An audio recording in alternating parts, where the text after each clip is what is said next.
বন্যায় ফানিতে ডুবে মারা যায় তাদেরকে শহীদ বলেছেন মুহাম্মাদুর রাসূলুল্লাহ।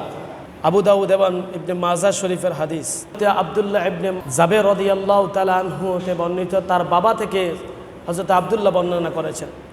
আব্দুল্লাহ ইবনে জাবের বলেছেন, আমার বাবা হযরত জাবের রাদিয়াল্লাহু তাআলা আনহু যখন অসুস্থ ছিলেন, আমার প্রিয় রাসূল আমার বাবাকে দেখার জন্য আসতেছে। ওই সময় মহিলারা একে অপরে বলতেছে যে রোগ আক্রান্ত হয়ে যদি মারা যায় সে তো শহীদ হবে না, আগুনে পুড়ে মারা যায় সে তো আর শহীদ হবে না, কারণ আল্লাহর রাস্তায় যারা জীবন দেয় তারাই তো শহীদ।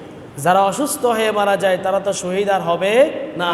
এই মহিলারা বলতেছে, হায় রে, জাবের রাসূলের সাহাবী, জাবেরের সঙ্গী সাথীরা শহীদ হয়েছে যুদ্ধের ময়দানে গিয়ে, জাবের অসুস্থ হয়ে মারা যাবে, শহীদ তো আর হবে না। আল্লাহর হাবিব মুহাম্মদুর রাসূলুল্লাহ সাল্লাল্লাহু আলাইহি ওয়াসাল্লাম এই কথা যখন রাসূলের কানে প্রবেশ করলো, আল্লাহর হাবিব বলেছেন, ও আমার সাহাবাইরা শোনো, আল্লাহর রাস্তায় শহীদ না হলে তোমরা কাউকে শহীদ মনে করিও না, এমন হলে আমার উম্মতের ভিতরে শহীদের সংখ্যা কম হয়ে যাবে।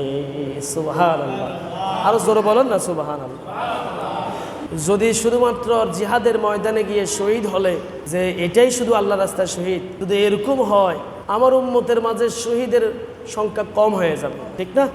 কারণ অন্যান্য উম্মতের শহীদের সংখ্যা বেশি ছিল, নবীজির উম্মতের সংখ্যা শহীদের সংখ্যা বেশি হবে না কম হবে।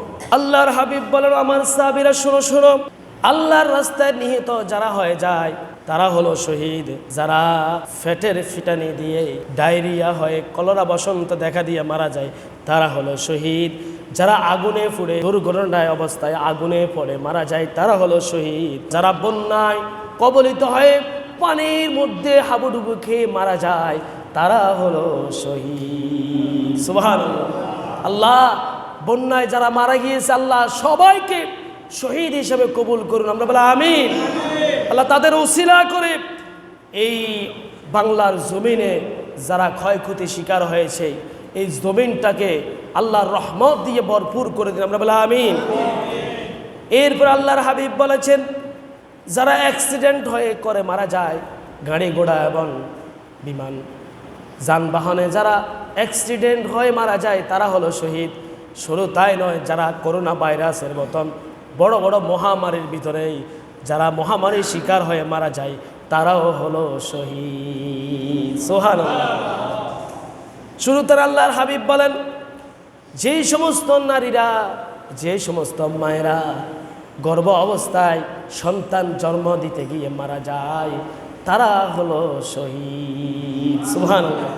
শুরু তাই নয়, যে সমস্ত মায়েরা সন্তান ভূমিষ্ঠ করার সময় মৃত্যুর সাথে লড়াই করতে হয়, কারণ রক্ত আর রক্ত প্রবাহিত হয়, ব্যথা আর ব্যথা।